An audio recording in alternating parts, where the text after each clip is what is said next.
अभ्यास 48 80 WPM की speed से स्टार्ट होगी 3 सेकंड बाद।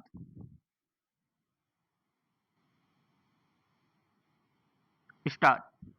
उपाध्यक्ष महोदय, आज सब चीजें जिस प्रकार इस देश में उलझी हुई हैं, अन्यत्र नहीं। यहाँ धर्म, दर्शन, विचार, राजनीति, भाषा, रहन सहन, शिक्षा दीक्षा सब उलझी हुई है। इस उलझन का मुख्य कारण है नजर का साफ न होना। आज धर्म को राजनीति की नजर से देखा जा रहा है, भाषा को धर्म की नजर से देखा जा रहा है, दर्शन को आधुनिक रहन सहन की दृष्टि से देखा जा रहा है, जिससे समस्याएं बढ़ रही है। जिस प्रकार राजनीति दल, जाति और राज्य से जुड़ी हुई है, उसी तरह भाषाएं भी जाति, धर्म और राज्य से जुड़ी हुई है। यह विडंबना नहीं तो क्या है? हिंदुओं की भाषा हिंदी कैसे हो गई? शायद इसलिए कि इसकी लिपि देवनागरी है।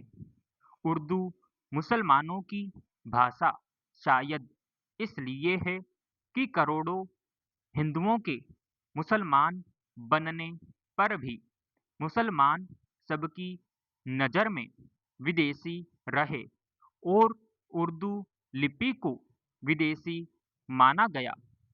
बंगाल, असम, आंध्र प्रदेश आदि के हिंदुओं की भाषा हिंदी नहीं है और न ही वहाँ मुसलमानों की भाषा उर्दू है।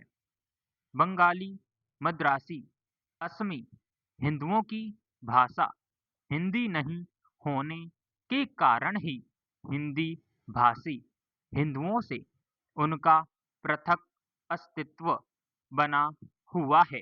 पैरा। राजनीति ने भाषाओं को जो नुकसान पहुंचाया है, वैसा किसी ने नहीं। विश्वविद्यालयों में शिक्षा का माध्यम क्षेत्रीय भाषाएं है। उर्दू तो क्षेत्रीय भाषा भी नहीं है। फिर अलीगढ़ विश्वविद्यालय में शिक्षा का माध्यम उर्दू क्यों हो? आजकल विश्वविद्यालयों में परीक्षा का माध्यम बहुत अटपटा है। हिंदी भाषी क्षेत्रों को छोड़कर कहीं परीक्षा और शिक्षा का माध्यम हिंदी नहीं है। इसके परिणाम स्वरूप हिंदी मातृभाषी को अहिंदी भाषी क्षेत्रों में अंग्रेजी माध्यम से परीक्षा देनी पड़ती है। भाषा को धर्म और जाति से जोड़कर जो हाल पंजाब का किया गया, अब वही हाल उत्तर प्रदेश और बिहार का किया जा रहा है। अंग्रेजी अगर इतनी व्यर्थ और अन्य भारतीय भाषाओं के विकास में बाधा पहुंचाती है, तो भारत सरकार एक अध्यादेश द्वारा अंग्रेजी को समाप्त क्यों नहीं कर देती? क्या अंग्रेजी को समाप्त करने के लिए एक अध्यादेश जारी करने से देश का विभाजन हो जाएगा? यह आरोप की हिंदी संस्कृतनिष्ठ होती जा रही है, बेबुनियाद है। यह हिंदी का कठिन होना नहीं, यह तो भाषा के विकास की प्रक्रिया है। इसे आप रोक नहीं सकते।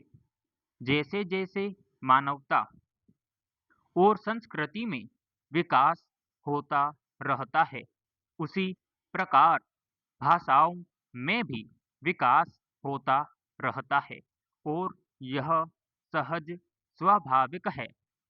सत्य को सत्य के रूप में ही स्वीकार करना चाहिए और भाषा को धर्म, जाति और राज्य या राजनीति से मिलने की जरूरत नहीं।